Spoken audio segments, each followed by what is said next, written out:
We're gonna jump right into this video. No need to play the intro again. Here's the video. I think I fixed the audio here. I mean, sometimes when you're going from one studio to the next, you have these audio issues. So we talked about the indentured servants, and I noticed that going on in New York with the migrants leaving the hotels, being picked up by people, clearly some of their ethnics, and being taken off to work. And you could clearly see it if you stand out there in front of the migrant studios long enough. The hotels, you'll see it. And coming out of, I think this is Washington State here, you will see that there is indentured servitude taking place here in America. Let's take a look. Mother and daughter were arraigned in federal court this afternoon, indicted for using force and threats to compel victims to work in an adult foster care home. But Yolandita Andre, the daughter, tells me these claims are blatantly false. On Thursday, at Valida's care home on an unassuming street in Tigard, the FBI took the owners and operators, a mother-daughter duo, into custody. So it's just like, it's insane that they could say these things about us right now. 66-year-old Marie Valmont and 30-year-old Yolandita Andre were named in a 7-count indictment, accused of holding 3 victims in indentured servitude and benefiting from forced labor. This after federal prosecutors claim they convinced 2 adults and a child from Haiti to come to the U.S. to work at the care home. So my mom and we sponsor some of our relatives to come to the United States.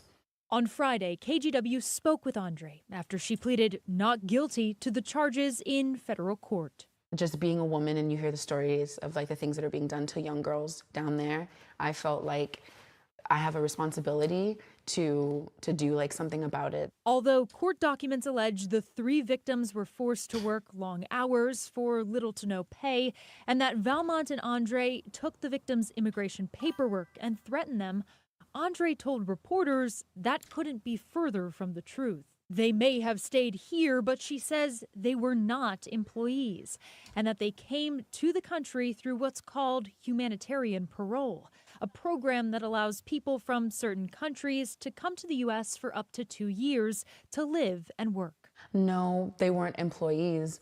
They didn't come here. We had hired other people to work. And we only had 2 clients. There was no need for us to hire 5, 6, 7, 8 people to care for only 2 people. When my mother and I were already in the house and we already hired 2 other people.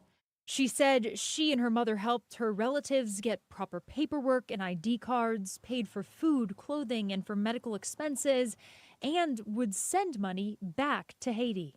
In our community, it's just so normal to be so overly generous and put your family and everybody first. So Andre says to be criminally charged, accused of indentured servitude, is shocking. Growing up with a mother who was undocumented, a Black woman who had no papers, I have seen the way that the world has treated her. I would never do that to anybody. All right, their next hearing is set. I mean, if you really listen to what they're saying, and I've been to the third world many, many times. And one of the things in the third world, which surprises a lot of people, because you think that they're poor, is that the third world people oftentimes have servants. They could be middle class, not even middle class in America, but if you're not poor in the third world, you probably have servants. And so in this case, these people bring the same mentality here, that they are accustomed to servants. And so she doesn't think she did anything wrong. She's like, yeah, I gave him medicine, I gave him food, a place to live. And in her mind, that was payment. That would be payment back in Africa, right? And you'll see this here back in Haiti, where she's from. We had hired other people to work, and we only had 2 clients. There was no need for us to hire 5, 6, 7, 8 people to care for only 2 people. When my mother and I were already in the house and we already hired 2 other people. She said she and her mother helped her relatives get proper paperwork and ID cards, paid for food, clothes. None of that was free, right? In exchange for giving them a place to live, food, housing, getting their paperwork together. These people probably did not speak English. They did not know how to go about doing the paperwork. In exchange for that, they had to pay, exchange some labor. And in America, that may not be necessarily legal, but in many parts of the world, this is how it works. And so now you're seeing Africans, Haitians, getting in on the act of Indentured servitude here. The people that were once slaves are bringing it back. Clothing and for medical expenses, and would send money back to Haiti. In our community, it's just so normal to be so overly generous and put your family and everybody first. So Andre says to be criminally charged, accused of indentured servitude, is shocking. Growing up with a mother who was undocumented, a Black woman who had no papers, I have seen the way that the world has treated her. I would never And now she's doing it to other people. do that to anybody.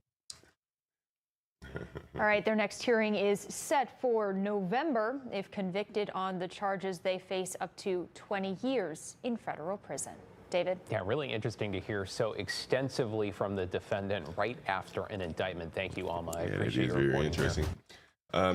One of the other interesting topics that I saw come up was that Donald Trump apparently may have hired some immigrants, H1b visas. People, has anyone heard that? Has anyone heard that Donald Trump may have hired some H1b visa people? And let me see if I can pull up that article for you. Maybe I don't go in that direction, but yeah, maybe I will. All right, here we are. Here's Trump on immigration right here. Here's a quote from Trump. So for the people that really believe that big businessmen, they just want the cheap labor, here's kind of some validation to that. And here's Trump in an article. It's from the Conservative Treehouse. Despite New York Post phone call, question and answer, Donald Trump companies do not use H1B visas. And they going to say when they read the article, and then Trump says in the New York Post article, a publication owned by Rupert Murdoch, by the way, I have many H1B visas on my properties. I've been a believer in H1B. This is Trump speaking. I've been a believer in H1B. I have used it many times. It's a great program. Yeah, if that were the case, I mean, it's the rules. You got to do what you got to do. I don't necessarily agree with H1B visas. But the article goes into a little bit more detail here, and it says, however, if you go to the DOL's website, the Department of Labor, you can see if Trump has actually hired some H-1B visas, or at least applied to hire them, and you'll see that here. How does this reconcile? So let's see for ourselves. Has Trump hired any H-1B visas, or at least have any applications on file? Searching company Trump, any location, we find that there's none here for Donald Trump. Maybe still loading. Results one of. So no results there for Donald Trump in terms of hiring illegal immigrants. But again, there's so many different levels of the illegal immigrants as Get Crack and other people have mentioned. And this article goes on to say that Donald Trump likely hired H2B program, which applies to employers seeking to hire non-immigrant aliens as temporary workers, mostly in the service industry. You think about Donald Trump is in Florida. They have a lot of seasonal labor there. I'm not sure, I'm not making excuses for it, but that could explain why. And you'll see here, Donald Trump's companies have sought visas to import at least 1,100 workers. This is from Reuters. And so the treehouse is saying the word snowbill. People go to Florida in the wintertime, and these are temporary workers, so on and so forth. We'll see. But either way it goes, there is a strong push for the H-1Bs amongst the Vivek Ramaswamys, the David Sachs, and Elon Musk. And then there is pushback on the political side, the Ann Coulters of the world, who aren't necessarily going along with Trump's immigration push. I think this is even bigger than the migrant issue, if you ask me. And I'm going to go through a couple of tweets and a couple of messages to kind of make my point here. But yeah, I think this issue is bigger than the migrant issue, because it really affects people. You've seen people march off their jobs after training migrants. And I just don't think that type of thing is going to work. The first thing I'll start off with, from the thumbnail here, you saw the tweet from Ann Coulter, and she was saying that she doesn't want any more migrants and H-1B visas. Let me see if I can pull that tweet up. Oh, that's not the tweet. And so anyway, there was where do I start here? The Indian government is really aggressively lobbying for H-1B visas. So if you wonder where some of this pressure is coming from, I would imagine that some of these Indian governments are bribing some of these officials to increase the H-1B visa count. And here's a tweet here: Indian government lobbying for H-1Bs at every level of U.S. government. What do they gain from sending their best and brightest to a foreign country? That's a very good question. Why would the Indians want to send all of their best and brightest here? India intensifies lobbying against H1b curbs, in touch with U.S. government at every level. Let me put that on the screen for you there. It just makes you wonder, why would the Indians want to send their best and brightest to another country and lose out on all the benefits of their best and brightest workers? Again, it's very interesting. And I think I want to show you this. This is, we've been fed the notion that the Indians, they're smart, they're better than us, they're brighter than us, and all these type of things. And so I figured I would show a couple of tweets of people who've had some experience in India, and we'll see what they say, and we'll see kind of what they say in regards to Indians and working with Indians and so forth. So let me see if I can find one of those. See if I can find one of those tweets here. Here's one from a Japanese worker, a Japanese man. He went to India, and here was his impression of working with the Indians here.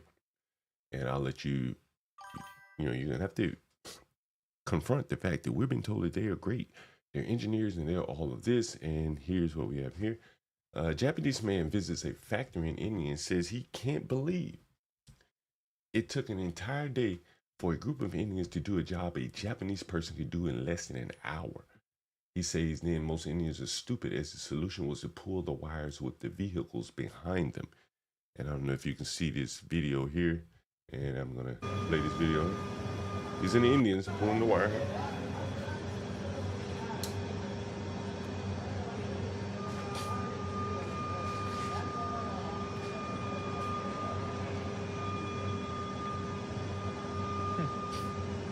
We're watching one more time for posterity.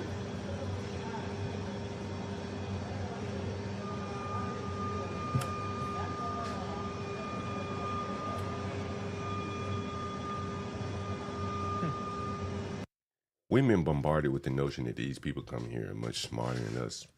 But then when we look at their country, say, would smart people create such a country with poo all over the ground?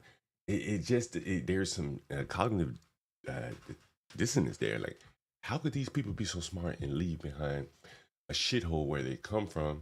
I won't show that tweet just yet.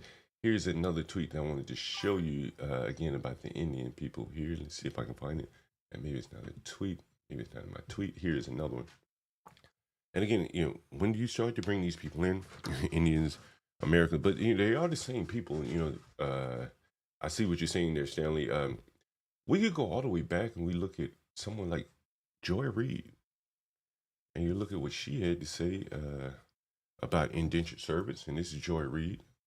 This is back in 2000, maybe, what was this, 2023. Joy Reid was talking about indentured servants and the migrants. And she says, in Los Angeles, children stitch made in America tags into JQ shirts. They bake dinner rolls sold at Walmart, Target, processed milk, and Ben & Jerry's ice cream. And there's been a talk about these children being used as those allowing these practices to continue should be ashamed of themselves. The company at the center of this article, Hearthside Foods, which packages the breakfast cereals and snacks many of us have in our cupboards right now, proudly proclaims that 25% of their employees have been with the company for over a decade. I wonder if they have similar statistics they could share with us about how many of their employees were even alive a decade ago. That's an interesting quote from her. And again, it goes on to say, like, this is Joy Reid from the Joy Reid? Yeah, the Read Out blog. And she's talking about America is leaning on migrant children. It's indentured service. This was last year. So at least even Joy Reid is acknowledging that there is likely an issue there. And I think that this is, it's a feature, not a bug. I think that, the American companies want pliant labor. The American people, it's not that they're not smart enough or work hard enough. They're just not as pliable as the migrants. You can get a lot more done with them than you can with Americans. Americans can change jobs and things like that. Whereas the immigrants, they can't do that. The H1b visas, and we've also had Master Kim. He's talked about, some of the corruption that these other groups bring to the table when they come here. And from his vantage point, most of the corruption is in the gas station, convenience store business, lottery business, things like that. Well, look at what Black Enterprise is reporting here. New Jersey doctor sentenced for allegedly employing indentured servants. The New Jersey doctor Harsha Sani broke her oath to do no harm. This is a woman. This is a woman, no less. Harsha Sani, a New Jersey doctor, was served only 2 years in prison for harboring illegal immigrants and tax fraud. She was convicted for hiring Indian nationals from 2013 to 2021 to work in her home without paying taxes on their wages. Now, this is very similar to what the Black family was accused of doing to the Haitians. Again, they're all doing it, and they're all doing it to each other because they do it to each other in their own country. And it is probably why Haiti is the way Haiti is, and India is the way India is. And like, you can't have a culture of basically kidnapping, harboring fugitives, and it's going to be, very prosperous there. She will have to pay $642,000 in restitution to the victims, Indian nationals, by the way, and up to $200,000 in medical bills. She's accused of paying the victims less than minimum wage in favor of paying their families in India. Wait a minute, what? I thought these were Indian Americans, damn it. Mm-hmm. She's accused of paying the victims less than minimum wage in favor of paying their families in India $600 or less for their services, so they were getting paid double. Were the families in India paying any income taxes on this wage labor? I doubt it.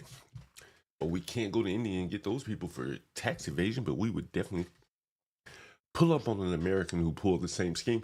The victims allegedly worked 15-hour days taking care of her home. I've told you, people from the third world are accustomed to having slaves, to help, right? And they want people to clean up their house.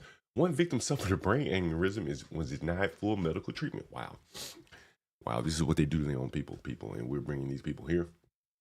The 60-year-old doctor engaged in a conspiracy to ensure the victims did not report their work conditions, akin to indentured servitude. The victims were subjected to unethical treatment and exploitation of their labor.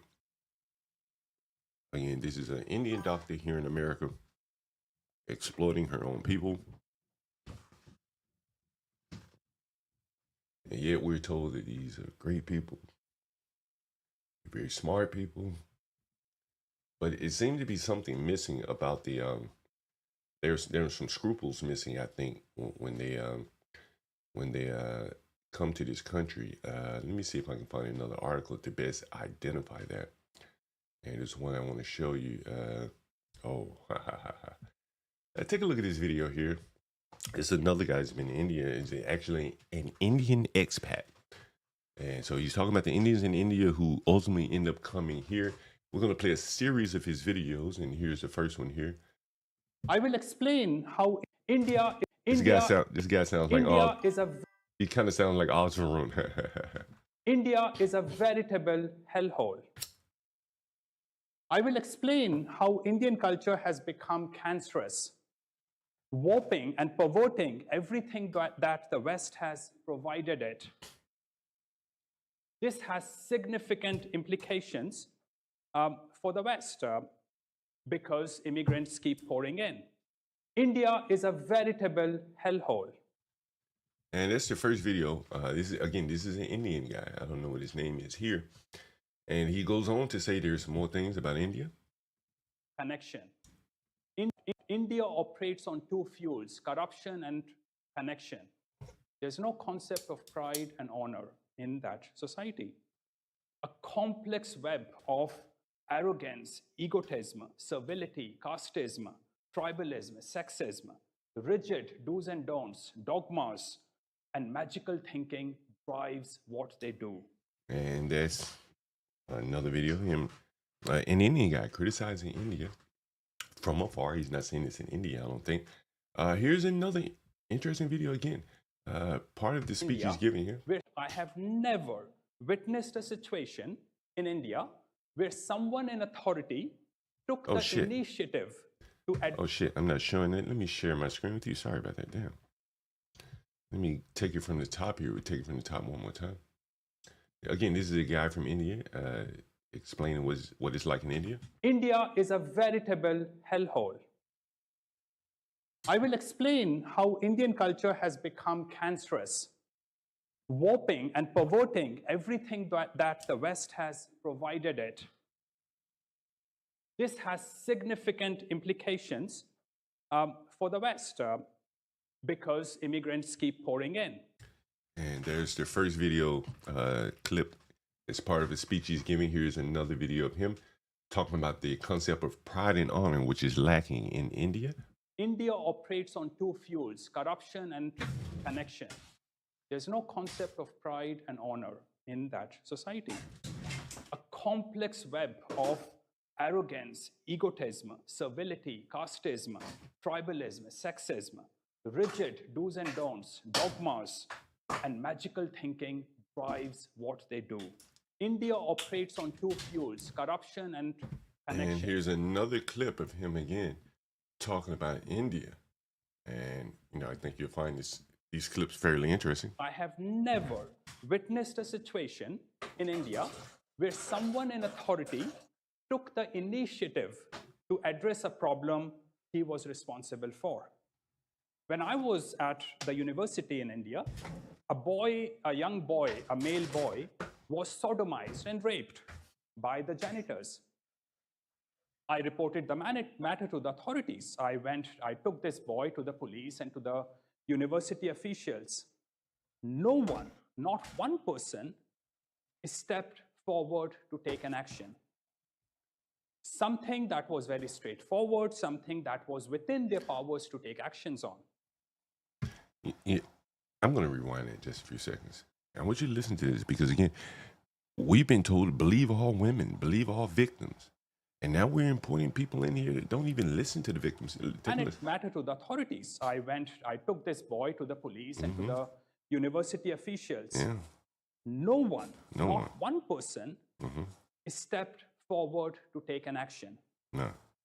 Something that was very straightforward, something that was within their powers to take actions on. In fact, the authorities and the fellow students threatened me with grave consequences if I pursued the matter further. Why did they not? Is he saying that they protected the rapists there? The rapers? He's saying that, what did he say? Threatened me with grave consequences if I pursued the matter further. That's some gangster shit right there. Why did they not book that case? Indian authorities would do absolutely nothing, not even lift a finger, unless there's a material reward, money or sex involved. You're hearing it here from the Indian's mouth himself. And again, this is not something that I think you guys should, think is unusual in many parts of the third world. The police see it as like an inconvenience to come out and respond to you. And if they come, they want to be paid. Hell, in many cases, they may have to pay for their own gas in their car to come see you, right? They may not even be getting paid that much. And now you're making them work. And so, hey, I need some money. I need some sex is what he's saying. Listen, right? These would do absolutely nothing, not even lift a finger. Unless there's a material reward.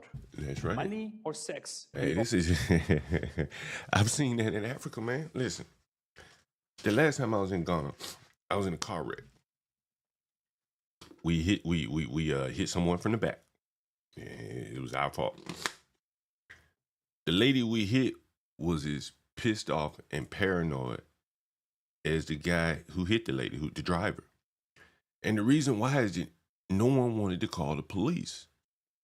Because if you call the police out there, then the police got to get up off their ass. It's hot. And he got to go do something. And so if you force him to do something, well, he going to charge your ass, right? And if you're a woman, you got some sex, you're going to give up some head. If you're a man, shit, you might have to give up some ass or some money, or both, right? This is what the man is saying. It is very true in the third world that the police don't do anything Probably because they're supplementing their own wages, their low wages from the government, by more or less shaking down the citizens. This is how it works, right? And this is what he's saying. He's not saying it as explicitly as that. But when the government doesn't pay the employees, this policemen, and yet give them the power to more or less jail, beat, or even kill a civilian, then the people will, will be vulnerable to, basically being bribed there. And so and coerced out of money. I tell you, one time I was riding in Ghana. We on this dark road, just at night, and then there's like some police officers, like with like rifles on the side of the road, and basically it's a shakedown. You got to give them money. The cameras out there. Anyway, here's another video, and this is very interesting about India. Master Kim has talked about this quite a bit here. People take a listen. Lie openly. Everyone knows everyone lies, but everyone lies anyway. People lie openly. And so what he's talking about is that one of the reasons why why the Indians in India cannot create anything. He'll say it for you again.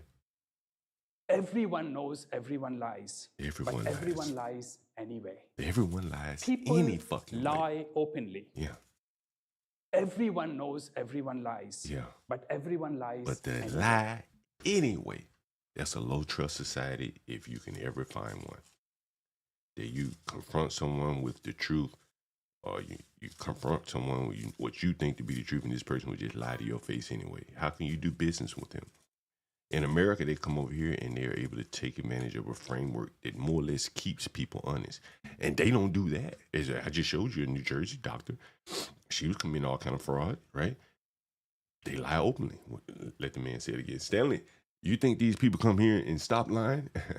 People lie openly. Everyone knows everyone lies. But everyone lies anyway. Everyone lies. I guess they get honest. People lie openly. I guess they get honest when they get on the magic dirt of America. They just start telling the truth. They just be truth fairies. They never lie again after they've told all those lies in India. They come here and they just start telling the truth from this point forward. And there are more clips, and maybe we should take a look at some of the comments here. But here is another clip. This guy really sounds like some of the Indian guys that show up on our panel. Now, I know this sounds dystopian. Yeah. And some people who have never been to India are probably shaking their heads thinking, this couldn't be true. Yeah, it can't be. But I cannot imagine what about India that is not dystopian. Now, I know this sounds dystopian. And some people who have never been to India are probably shaking their heads thinking, this couldn't be true. But I cannot imagine what about India that is not dystopian.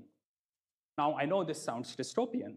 And some people who have never been to India are probably shaking their heads thinking, this couldn't be true. But I cannot imagine what about India. Daniel Nixon, I'm reading your comment here. We have asked Osvaldo that. We've asked him to bring us pictures. He's confirmed it, on the panel, but he hasn't brought us any pictures. But I don't think he would lie and tell us India is as bad as he said it was. He told us, don't eat the street food. He said, that's poor people food. Don't eat it, right? So on and so forth. So, I think the truth lies somewhere between what Osvaldo is saying and this guy. And I think that the people that advocate for the Indians coming here, they see them in their high-paying jobs and stuff like that. What they don't realize is that those people, they still bring their traits. What did he say? What did he say again? Like, you can't, if this is true, right? If this is true, they're going to bring these lying-ass ways here. People lie openly. Everyone knows everyone lies, but everyone lies anyway. Stanley, that's why they haven't built anything in India, because you can't build on lies. You have a contract with a guy, you expect him to pay you, and then he's not going to pay you, and he don't expect you to even go through with your part of the deal. No one's going to build anything. And I think that is the Indian crutch there, their Achilles heel. And if you have a no-trust society, like, it's really hard to build things here. Here's another article here, another We clip. were, as growing up, indoctrinated to be submissive. The indoctrination is so profound that Indians address even those slightly above them in authority as sir. But this, you should never ever take their calling you as sir as a sign of respect, because respect is another concept that is alien to Indians. When they call you sir, it reflects their view of you as a stronger person. They will demean you the moment you are in a weaker position. Now, that's very fucking interesting what he just said. For those of you, we might need to run it back. It's very interesting. That's very interesting what he's saying. Oh, that's very interesting. I hope you guys got that. Let's take a listen again. We were, as growing up, indoctrinated to be submissive. The indoctrination is so profound that Indians address even those slightly above them in authority as sir. But this, you should never ever take their calling you as sir as a sign of respect, because respect is another concept that is alien to Indians. When they call you sir, it reflects their view of you as a stronger person. They will demean you the moment you are in a weaker position. In this system, in the system of India, you are either higher or lower in the pecking order. You're either pushing or falling. No, this is, I don't know where he's speaking. I'll have to look it up. This is the PFS, looks like some PFS conference. I wouldn't doubt it's in the UK there for sure. You're either an abuser or the abused. You're either abuser or abused. We were, as growing up, ain't no middle ground, and you see that there. And I think many Americans probably don't understand that either. They don't have a concept of respect, right? They respect you until they can demean you. The respect doesn't go both ways. You earn your respect, and then you can lose your respect just based on your position, your caste in life. And that's a very different concept for Americans to be importing these people with these totally different mindsets about something. As hell, the blacks wrote songs about R-E-S-P-C-T. They was at the bottom, and they still demanded respect. And this guy's saying, when you're at the bottom and the Indians don't respect you, they demean you. The only respect in their country comes out of power. Let's hear him say it again. Okay. Indoctrinated to be submissive. The indoctrination is so profound that Indians address even those slightly above them in authority as sir. But this, you should never ever take their calling you as sir as a sign of respect, because respect is another concept that is alien to Indians. I wonder, is love alien to Indians too? Respect, love, empathy. They call you sir, it reflects their view of you as a stronger person.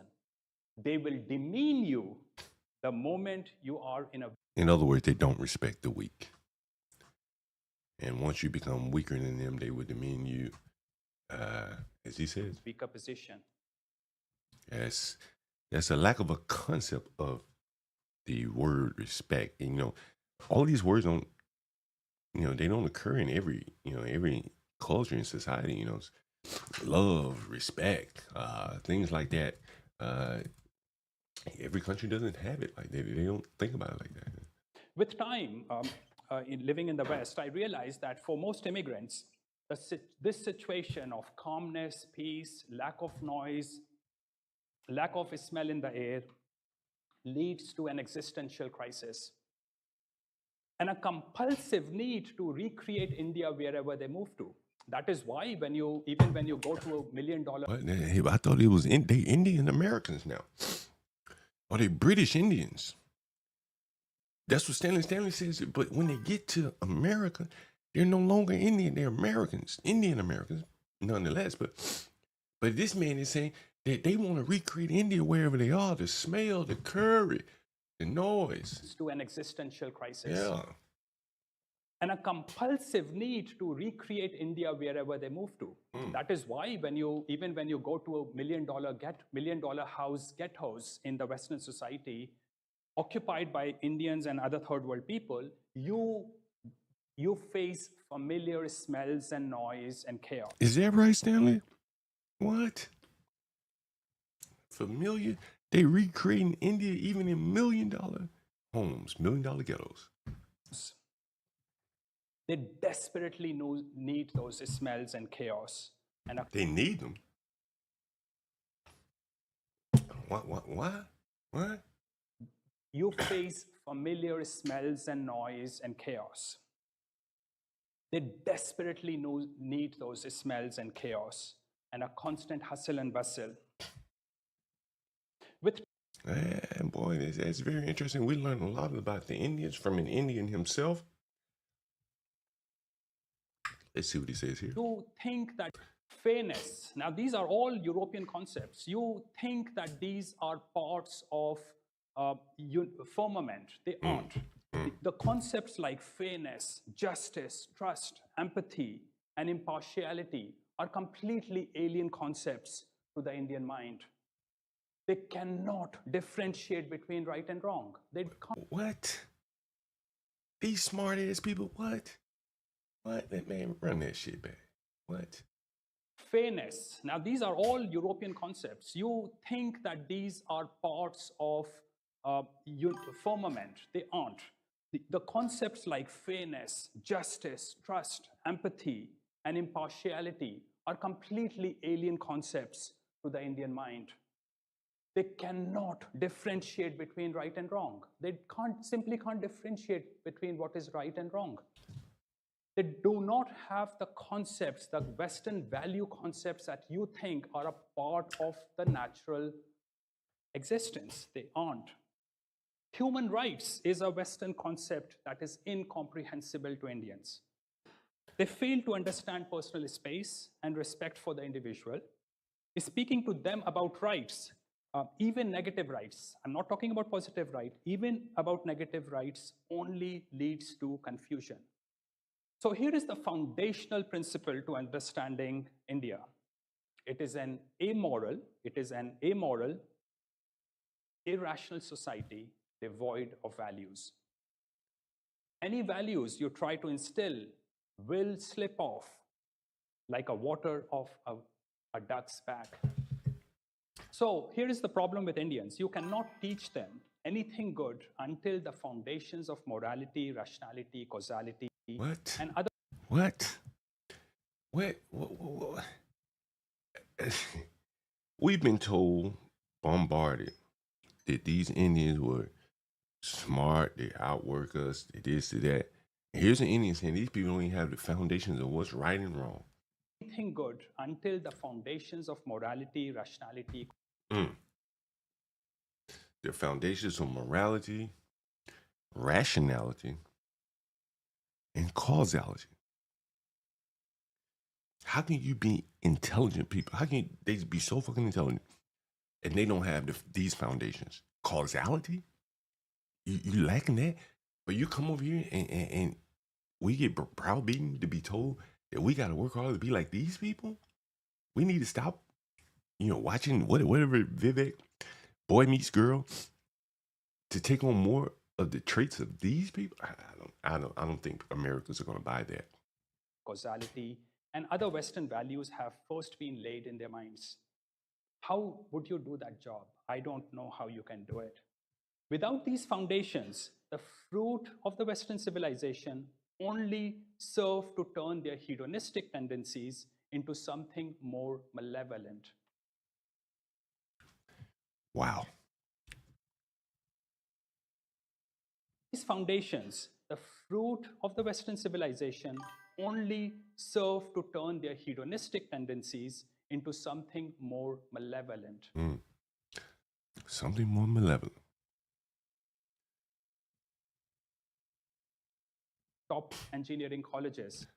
In India, I attended one of the top engineering colleges and believed myself to be very creative, decisive, and well-grounded. But as I started witnessing social interactions in Manchester and behaviors of people in the United Kingdom, I started to realize that even a grocery shop operator had more confidence and was more decisive. I realized my mind was clouded with confused thinking, conflicting motivations which were implanted in me as growing up, and rules lacking a principled foundation. The focus is on obtaining certificates, putting on Western clothes, and they think that is all that matters. When I used to work at Department of Justice, we were upgrading from VB6 to .NET framework. And it was about 4 of us software developers. I'll never forget this. There was a lady named Dipali. She had been a model back in India, but then she gotten fat over the years, gotten heavy. And they asked her, do you want to work on this new project, learn this new technology? She said, no. I'd rather continue working on this old obsolete VB6. VB6 is obsolete more or less today. No one writes VB6, maybe except for Dipali. And again, listen to what the guy did. They're all about obtaining certificates. Certificates are like a gold chain for a rapper. Obtaining certificates, putting on Western clothes, and they think that is all that matters. The skills behind those certificates is completely immaterial to their minds. They completely fail to see education as a path to intellectual growth or as a means to become better human beings. They function as rigid cogs, not understanding the meaning and value of their actions. Yeah, that's very true. You know, I've worked with them a lot of times, you know, you're writing a method or something in software. You say, hey man, write a method to do this. And it would be what they would call a fat method. They're like, dude, I need a skinny method. You don't need to include all of those steps in the method to get the data from the database. But, you know, I don't think I don't think they knew or really had a deep understanding of software. They could go copy and paste, tinker, kind of debug it from there. But just designing software, writing nice, compact, concise methods, classes, stuff like that, I never saw it, to be honest with you. There are micro compromises in a complex society, may be untraceable, but result in horrible outcomes. I want you to listen to that last part. As rigid cogs, not understanding the meaning and value of their actions. Mm-hmm. There are micro compromises in a complex society. Their actions. They function as rigid cogs. Rigid cogs, not understanding the meaning and value of their actions. I want that on the screen right there. And I'm going to see if I can pull this up quickly. Let me see. I'm going to look up.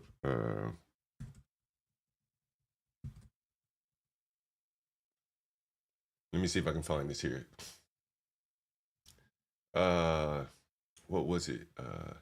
It was a Boeing airline crash. Indians. That's what I'm Googling right here. You can see me Googling. And I'm going to add software to the search. Let's see. What? Man, I knew this shit a long time ago. And I've mentioned this shit many times.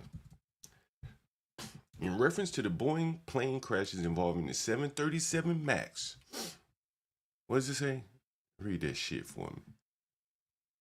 Reports suggested that a significant portion of the software developed John Galt's territory. I've been a software developer all my life. Never went to school for it. I ain't got no search like these fucking Indians. But I know what the man said. I'm not a cog, though. I was never a cog. Function as rigid cogs, not understanding the meaning and values of their actions. And you go back to this article right here. This is AI, by the way. In reference to the Boeing plane crash, does anyone remember those Boeing plane crashes a couple years back? The 737 MAX reports emerged that a significant portion of software development, particularly the problematic MCAS system, was outsourced to who? HCL Technology. Who's HCL? You know who HCL is. Leading to concerns about the quality of the code due to potential cost-cutting measures and accusations that what? Being a contributor. Now, I know more about this. I know really a lot more about this. I can explain to you, and I think it's explained in this article right here. The new indentured servants, and they're not going to write software very well. And here's an article I read years ago. This was after the crash. Look at it. What is it here? The headline says, Boeing's 737 MAX software outsourced to $9 an hour engineers. You're flying high in the sky. with a guy that makes $9 an hour, don't even make enough money to go to McDonald's. Our McDonald's workers make more. He was a former software engineer that worked at Boeing. He recalled one manager saying at an all-hands meeting that Boeing didn't need senior engineers because its products were mature. It remains a mystery, blah, blah, blah. And I'm going to see if I can find the exact part of this article because I've read this before. $9 an hour to develop and test software, often from countries lacking a deep background in aerospace. Now, let me tell you what happens here. When companies deal with outsourced workers, here's how it works. People like me come to work in the morning in the United States, and I think the Indian rolls off about 10 or 11 o'clock in the morning. So you review what he's done overnight, your time. So you're looking at all the code that he's done, that he's checked in. You're doing like more or less what they call a peer review or a code review.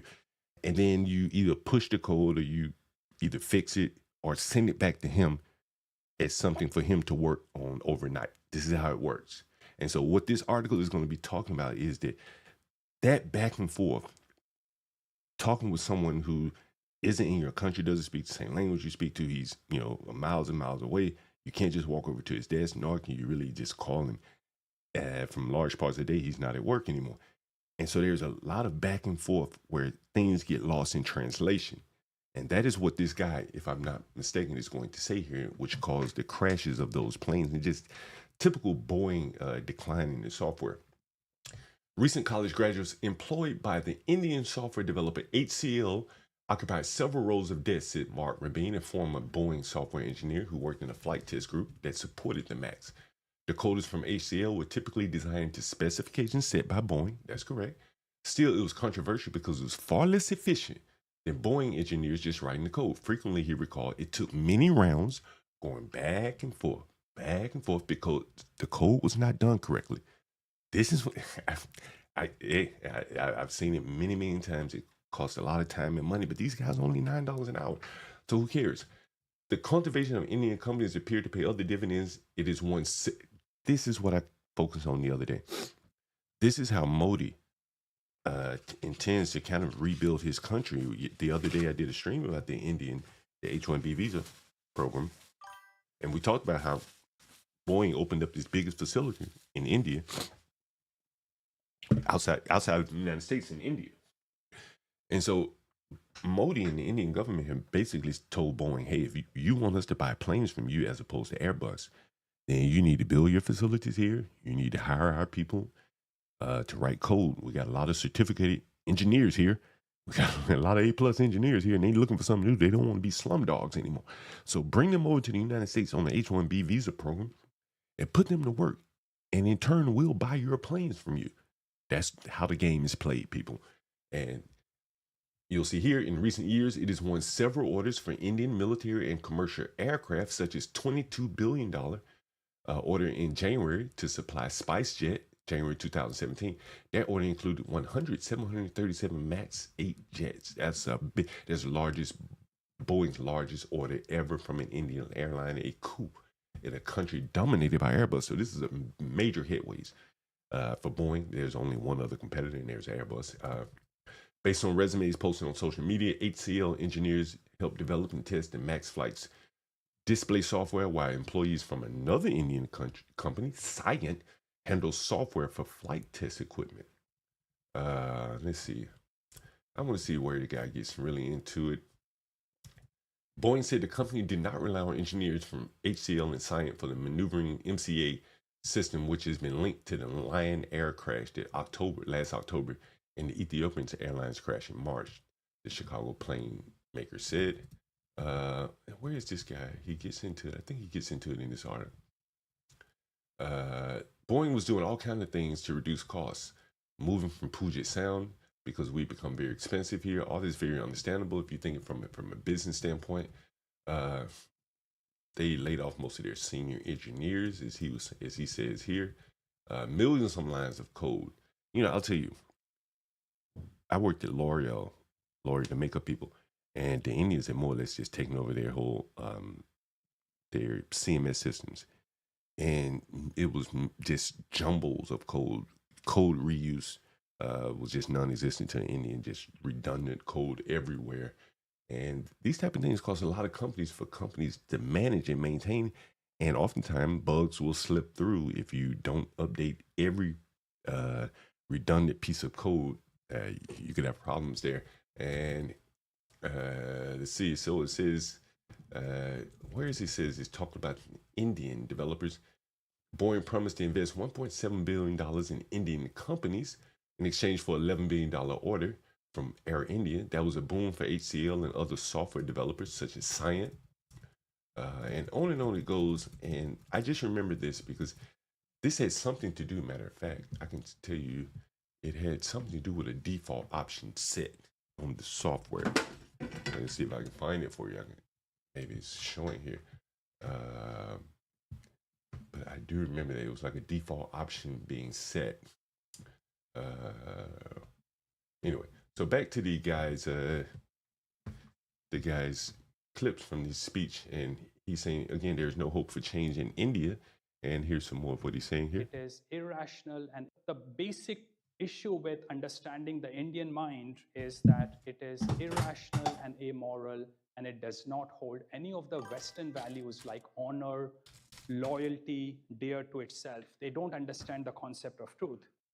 They view the universe as arbitrary and engage in magical thinking. They cannot think beyond. Now, this is where animalistic instincts operate. When you don't have civilizational values, animalistic instincts operate. They cannot think beyond sex and money. But this should be expected, and this is why I think that there's a problem with why things cannot change. This is what happens with a society with an IQ of 77. Low IQ people cannot hold any values in their psyche. And there's nothing you can do about this except to understand how immigration from India and the rest of the third world will impact the West. Ladies and gentlemen, thank you very much. Those are strong, strong words. He said that the IQ in India is what? Why things cannot change. This is what happens with a society with an IQ of 77. Wow. Low IQ people cannot hold any values in their psyche. And there's nothing you can do about this except to understand how immigration from India and the rest of the third world will impact the West. Ladies and gentlemen, thank you very much. Wow, that is amazing. That is amazing. Very amazing. This is a guy who's very, very honest, being very honest about his Indian people. And if you're interested in hearing the full, Momo said 77. 7-11. If you're interested, let me post the entire speech in the chat. If you're interested, there's a link to the entire speech given by this guy. Let me see, where is it? Hope I didn't lose my page here. Oh, here it is. Let me put that link in the chat.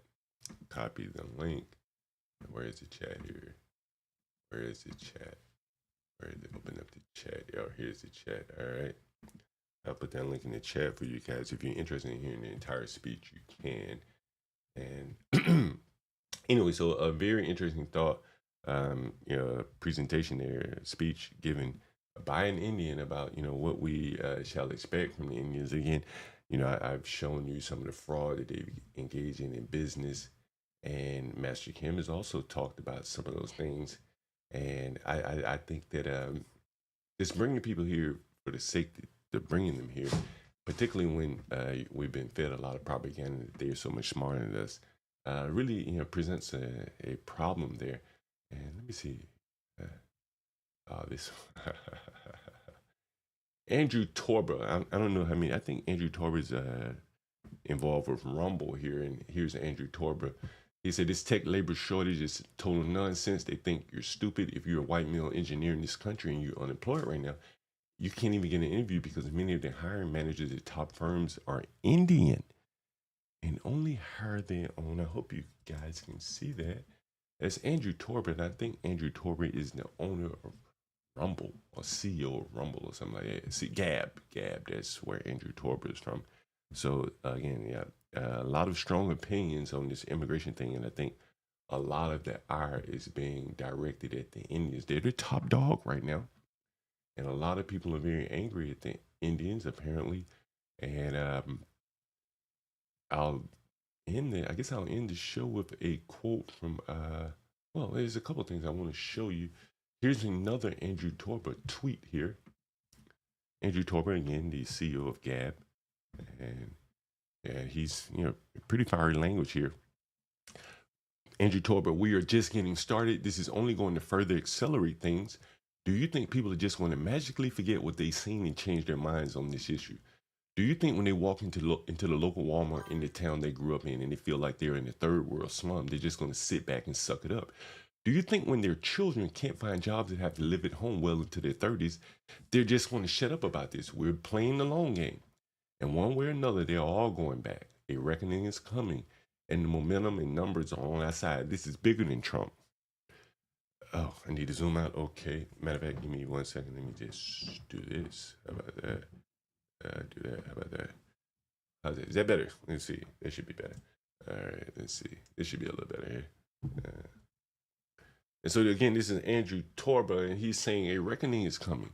And the momentum and numbers on their side, on our side, he says, this is bigger than Trump, bigger than the present moment. We've known since 2017 that Trump is a stepping stone to what comes next. And what comes next will make Trump look like, whoa, Obama. In comparison, and, I've long thought that, for the people that still have hope in voting, Trump, he's just not the right sauce. He's not as virulent as the people want him to be. They need a balls to the wall, a guy that's going to speak like Andrew Torber.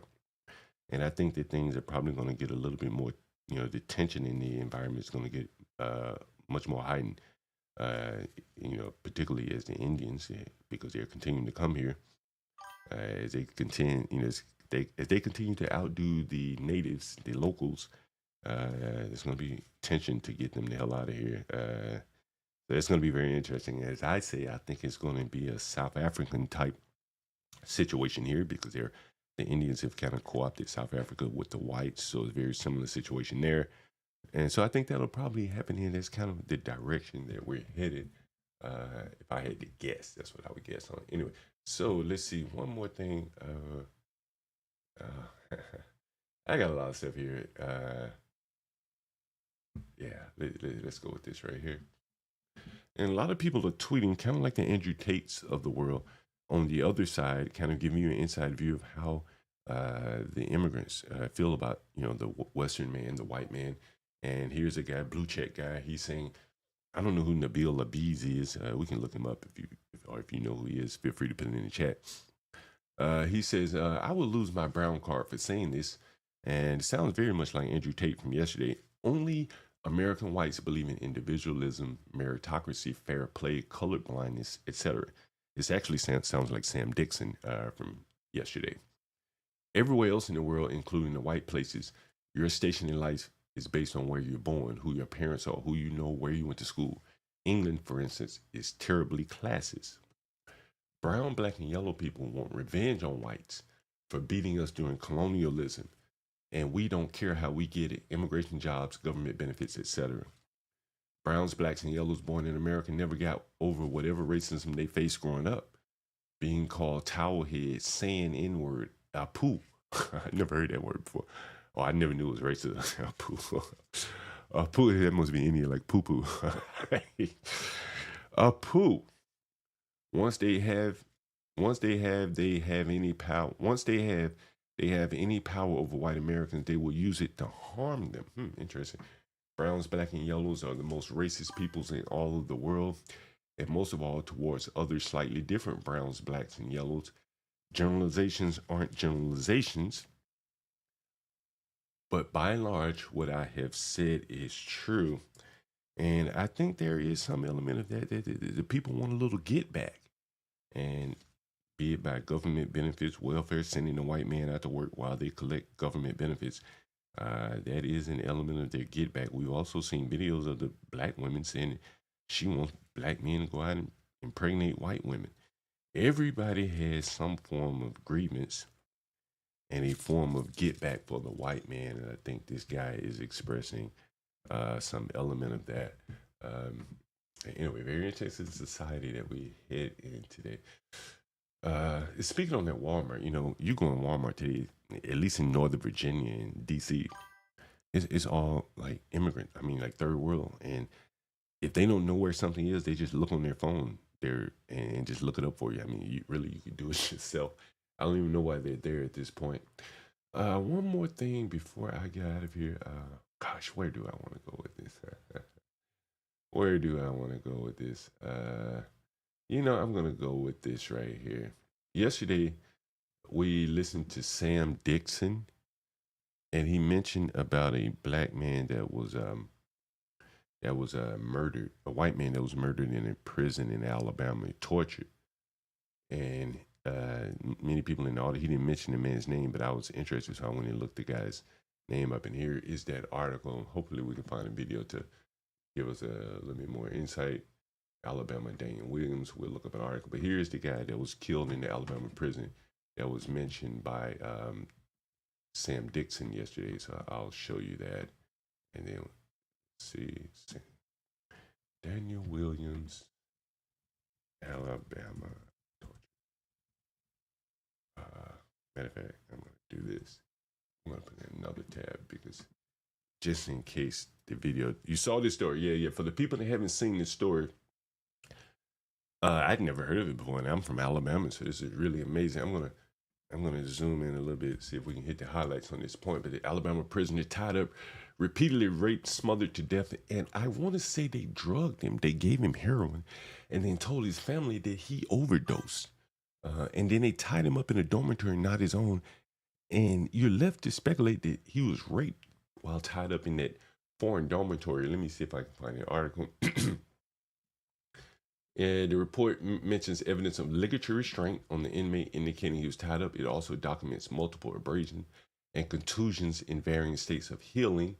A DNA rape kit revealed 3 men raped him. They believed he was held captive by other inmates for 2 to 3 days. Inquiring whether he had any fears while incarcerated, his son had not expressed any. He was simply eager to return home. Now, he was supposed to get out on the day I think he died or something like that.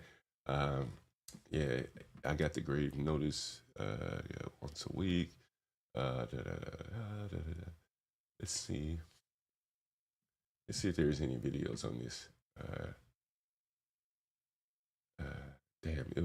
want to make sure I don't show the same article, but basically it sounded like to me he was tied up in a foreign dormitory, and he was allowed to be raped there by other men. And so here's a video to see if it kind of explains it. And they beat him, and I want to say they drugged him as well. I'll see if I can find the mention of them drugging him, but I think they gave him heroin and tried to blame that on his death. This is the young man right here. And of course, there's going to be an ad. Figure this out. Big lady must be a diet Ozempic ad. Ozempic ad right there. We make UTI relief products. UTI. UTI, Ozempic, whatever. Oh, play the rest of it. Come on, let's get it. Make proactive urinary tract health products. Yeah. Take control of your urinary health. I feel like I have my life back. It's a game changer. I'm a customer for life. I don't know how this is in my Try today algorithm at here. Eucora.com. A wrongful death lawsuit has been filed against the commissioner of the Alabama Department of Corrections. It was filed by the family of Daniel Williams. Williams was an inmate who died after allegedly being raped and beaten at a state prison. CBS 42's Scott Minshaw spoke with an attorney representing the family. He joins us now in the newsroom. Scott, what can you tell us about this lawsuit so far? The attorney describes it as a social justice case. It's been a little over a year since Daniel Williams died. The chief medical examiner for the state has classified his death as a homicide.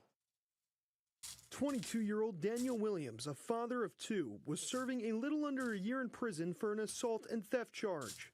He was scheduled to be released from the Staten Correctional Facility on November 9, 2023. Within days of reaching that time when he would be freed, he was held against his will, sexually assaulted, raped, and was beat nearly to the point of unconsciousness. The lawsuit says Williams' family was told he had overdosed. When they went to see him in the hospital, they found a different story. He was so severely beaten in his head, he had massive bruising and indentations around his skull. The chief medical examiner for the state of Alabama has ruled Daniel Williams' death a homicide. No charges have been filed against anyone. The state concluded its investigation and has decided not to press any charges based on what happened here. Attorneys for the family say they have filed a wrongful death lawsuit to seek justice. The lawsuit says Williams' alleged attacker, another inmate, had a long history of sexual and physical violence. The guards and the officers do not have... What? What did they say? What? Jeez, what did he say? Guards and the officers do not have adequate resources and time to go and make sure all of the inmates are accounted for, they're where they need to be, and that more violent offenders, because of overcrowding, are being allowed to stay in lower security areas. Now, the lawsuit is expected to take years to litigate. Today, I've reached out to the Alabama Department of Corrections about the lawsuit. They have not. Anyway, they really tortured this guy, and I think it was race related. I'm pretty sure it was. And so they, there was the case that Daniel, what's his name? Sam Dixon talked about yesterday, and it kind of dovetails with the tweet that we had just read earlier about the guy saying that that there are people here that are hell bent on revenge for what white people have done to them along varying degree, times in history. So, and again, very interesting.